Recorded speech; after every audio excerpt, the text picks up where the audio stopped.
Est-ce que vous avez tous commandé pain quotidien? Non, pas tous. Non. D'abord parce qu'il y en a d'autres qui existent, et puis en plus, on ne peut pas vous obliger à lire la Bible, même si on aimerait bien. En fait, vous pourriez au moins faire comme moi, c'est-à-dire l'acheter, puis après l'ouvrir de temps en temps. C'est-à-dire le 28 décembre, vous vous dites, oh là là, il serait peut-être temps de commencer. Non, il y a une lecture par jour à partir du 1er janvier. Et alors, je suis sûr que même ceux qui le commandent depuis des années n'ont pas vu que à la troisième page, qu'est-ce qu'il y a à la troisième page? Lui, il n'a pas le droit de répondre là-haut, il connaît trop de choses. Un, deux, ouais, c'est ça, troisième page. Vous ne voyez pas d'ici, mais qu'est-ce qu'il y a à votre avis ici? Oui, est-ce qu'il y en a qui savent? C'est un texte de la Genèse, ouais, mais c'est un. En fait, chaque année, il y a un petit verset qui est là, et ça s'appelle le mot d'ordre pour l'année, un peu le thème de l'année. Alors, je ne vous dis pas lequel c'est, parce que ce sera le thème de ce message. Maintenant, je vais raconter une histoire. Alors, les enfants, c'est pour vous, là, maintenant. D'accord? Les autres, ils se bouchent les oreilles. Non, c'est pas vrai, hein. Mais je vais raconter une histoire. OK? S'il y a un moment où il faut que vous écoutiez, c'est maintenant. D'accord? Après, vous pourrez aller faire du bruit. Non, surtout pas. Non, non. Parce qu'en fait, dans le culte, il y a toujours un moment où on raconte une histoire. D'accord? Et les histoires, on aime bien entendre des histoires, qu'on soit petit ou qu'on soit grand. Et au moment des cultes famille, c'est important qu'on raconte des histoires, mais en fait, c'est ça tous les dimanches. Le problème, c'est que raconter une histoire, ça demande de la préparation. Alors souvent, on se dit, bon, ouais, on va pas prendre de risque, on va juste lire ce qu'il y a dans le gros bouquin là. Mais vous savez bien, hein, quand on raconte une histoire à un enfant, si on la raconte avec son cœur, ça marche beaucoup mieux que si on lit avec le nez dans le texte comme ça et qu'on déchiffre, hein. Et en fait, on devrait toujours raconter la Bible comme ça. L'histoire que je vous raconte maintenant, elle se passe il y a très très longtemps. L'histoire, elle commence toujours par il était une fois, et là, il était une fois, une femme qui s'appelait Agar. Hagar, avec un H. Agar. Elle vivait il y a très longtemps dans une lointaine région du globe qu'on appelle aujourd'hui le Moyen-Orient. Moyen-Orient parce qu'en fait, elle est à l'Orient, mais elle n'est pas complètement à l'Orient. En fait, c'est une région qui est coincée entre l'Occident et l'Orient. On pourrait dire entre l'Europe et l'Asie. On croyait à cette époque qu'il n'y avait qu'un seul immense continent, un gros morceau de terre avec d'un côté l'ouest, en gros c'est là où on habite aujourd'hui. Alors l'ouest, donc à gauche, c'était une région peuplée de barbares, dangereux, incontrôlables, enfin comme aujourd'hui, quoi, toute cette partie-là, des régions mystérieuses. Et puis de l'autre côté, c'était l'Orient, à droite là. Et l'Orient, c'est le côté où le soleil se lève. Des fois, on dit c'est là-bas qu'on trouve aussi le pays du soleil levant. Et c'est aussi dans cette direction, vers l'Orient, que venaient et partaient d'immenses caravanes, avec des caravanes de chameaux, pas des caravanes pour le camping, hein. Caravanes, c'était des chameaux les uns après les autres qui transportaient des précieuses marchandises. Alors le Moyen-Orient, c'est entre les deux. Ça veut dire que c'est le centre du monde, en fait. Donc l'histoire, elle se passe au centre du monde. Et dans ce centre du monde vivait une femme qui s'appelait donc Agar. Mais cette femme, c'était pas le centre du monde. C'était pas le centre du monde parce que cette femme, eh ben, c'était une esclave. Donc le centre, à la limite, c'était peut-être plutôt sa maîtresse, sa chef, qui s'appelait Sarai. Sarai. Elle, c'était juste une pauvre servante. Elle valait pas grand-chose. D'ailleurs, c'est bizarre que je puisse vous raconter son histoire. Parce que, en tant que servante, elle comptait pas beaucoup. C'était une esclave parmi d'autres. À cette époque, l'humanité était coupée en deux. Il y avait les esclaves d'un côté, puis les maîtres de l'autre. Sarai, elle était née dans le mauvais camp, dans celui des esclaves. Pardon, Agar était née dans le mauvais camp, dans celui des esclaves. Et comme souvent, pour les esclaves, en fait, elle venait d'une contrée lointaine. Elle venait d'Égypte. Donc, elle était égyptienne, Agar. Elle avait été arrachée à son pays d'origine dans lequel elle n'était peut-être pas esclave. Alors, il y a des traditions qui racontent qu'elle était fille de Pharaon, mais ça, c'est des traditions, c'est pas dans la Bible. Et maintenant, sa vie dépendait complètement du clan dirigé par Sarai, ou plutôt par le mari de Sarai. Agar était donc une esclave, une étrangère, et puis aussi, il faut préciser que c'était une femme. À cette époque, non seulement les esclaves comptaient pas beaucoup, mais les femmes, pas non plus, pas beaucoup non plus.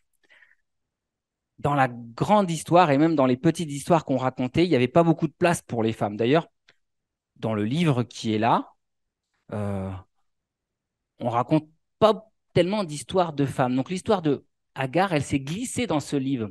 Elle s'est glissée dans l'histoire de la Bible un peu discrètement, presque par effraction, et elle s'est glissée au milieu de plein d'histoires d'hommes, Noé, Abraham, Lot, Isaac, Jacob, Ésaü, etc., etc. Un jour, Sarai, la femme du chef, donc, elle demande à Agar, elle demande à sa servante d'aller coucher avec Abraham, avec le mari donc de la maîtresse de Agar. Elle lui demande en fait, de devenir une autre épouse d'Abraham pour lui donner un enfant. Vous savez, aujourd'hui, on parle beaucoup de GPA. Alors, les enfants les plus jeunes, ils connaissent peut-être pas, mais gestation pour autrui, où on demande à une autre femme de porter un enfant qui n'est pas le sien. Et ça pose beaucoup de questions. Mais déjà à l'époque, je peux vous dire que ça posait aussi des questions, parce que sinon on n'en parlerait plus aujourd'hui de cette histoire. Ça faisait débat, ça générait plein de problèmes. Agar, elle obéit à sa maîtresse. En fait, elle n'a pas tellement le choix, hein, vous vous en doutez. Et elle tombe enceinte. Alors au début, tout le monde est content, parce que Abraham et Sarah, ils voulaient un enfant. C'est pour ça qu'ils ont demandé à Agar de porter cet enfant. Au début, tout le monde est content.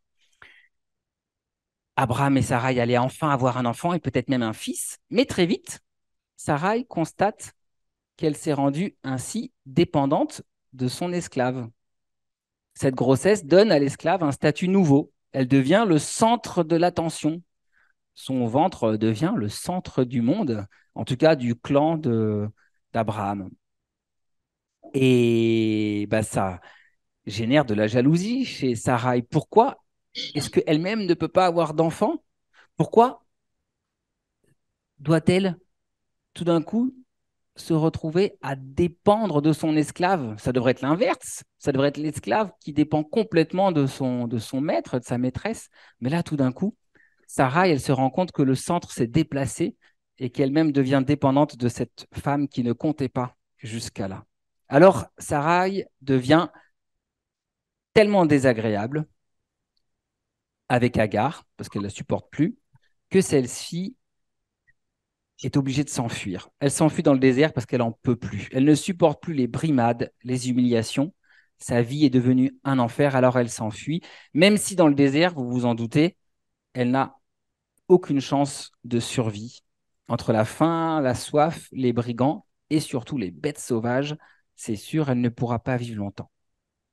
Mais tout d'un coup, alors qu'elle est à côté d'une source, elle s'est réfugiée à côté d'une source et qu'elle se repose un petit peu, là, il y a un messager de Dieu qui l'a cherché partout, qui la trouve et qui lui dit: Agar, servante de Sarai, d'où viens-tu et où vas-tu?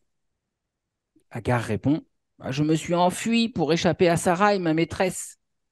Le messager du Seigneur lui dit: Retourne chez ta maîtresse et laisse-toi affliger par elle. Je multiplierai ta descendance. On ne pourra pas la compter tant elle sera nombreuse. Te voici enceinte, tu vas mettre au monde un fils et on l'appellera du nom de Ismaël, ce qui veut dire Dieu entend ou Dieu a entendu, parce que le Seigneur a entendu ton affliction. Agar, vous l'imaginez, elle était toute bouleversée. Elle, une Égyptienne qui ne connaissait pas Dieu, qui n'avait peut-être même jamais entendu parler de Dieu, ou alors elle en entendait parler dans le clan d'Abraham, mais ça ne la concernait pas directement. Elle, qui n'avait jusque-là reçu aucune considération, voilà qu'elle entend que sa vie compte pour Dieu, pour le créateur de tout l'univers. Alors, Sarai, elle décide de donner un nom à Dieu, à ce Dieu. Et elle l'appelle El Roi. Ça veut dire le Dieu qui me voit. Le Dieu qui me voit. Sarai, elle était devenue invisible. Elle était devenue transparente vis-à-vis de la société, vis-à-vis, voilà, elle qui était devenue invisible, transparente, eh bien, elle a été vue par Dieu lui-même. Eh bien, cette histoire, elle est importante pour nous aujourd'hui parce que nous croyons en ce Dieu-là qui voit chacun d'entre nous, en particulier lorsque nous sommes dans nos épreuves les plus sombres. Il nous cherche comme il allait chercher, comme il est allé chercher Agar dans le désert et il nous rejoint. Cette petite phrase, tu es le Dieu qui me voit, eh bien c'est celle-ci qui est proposée comme mot d'ordre pour toute l'année 2023 comme message. C'est celle-ci qui est à la page 3 de Pain quotidien. Et je vous propose de retenir trois choses, de remarquer en tout cas trois choses étonnantes dans cette histoire. Et ce sera simplement ce avec quoi on peut repartir. La première chose, c'est que Agar, c'est la première personne de la Bible à qui Dieu envoie un messager. Donc avant même Abraham au chêne de Mamré, avant d'autres messagers qui viennent par la suite, c'est la première qui reçoit directement un messager de Dieu. Ça, c'est la première chose que je voulais vous faire remarquer. La deuxième chose, c'est que la question que le messager, l'ange, pose est assez surprenante. Il dit d'où viens-tu et où vas-tu? Alors qu'en fait, il la connaît très bien puisqu'il l'appelle Agar, servante de Sarai. Mais il laisse Agar exprimer sa détresse pour l'entendre, pour l'écouter. Et la troisième petite chose, c'est, enfin, grande chose plutôt, c'est que Agar, elle reçoit la même promesse qu'Abraham, à savoir la promesse d'une descendance innombrable, impossible à compter. Donc, on peut compter Agar comme une matriarche. Pourquoi ne pas l'entendre comme ça, puisqu'elle a reçu la même promesse qu'Abraham, elle qui était étrangère, servante et femme en plus. Voilà. N'oublions pas cette petite histoire que maintenant vous connaissez bien si vous ne la connaissiez pas. Je vous invite à chanter le 5209. Il est une fois ancienne. Il est une fois ancienne que Dieu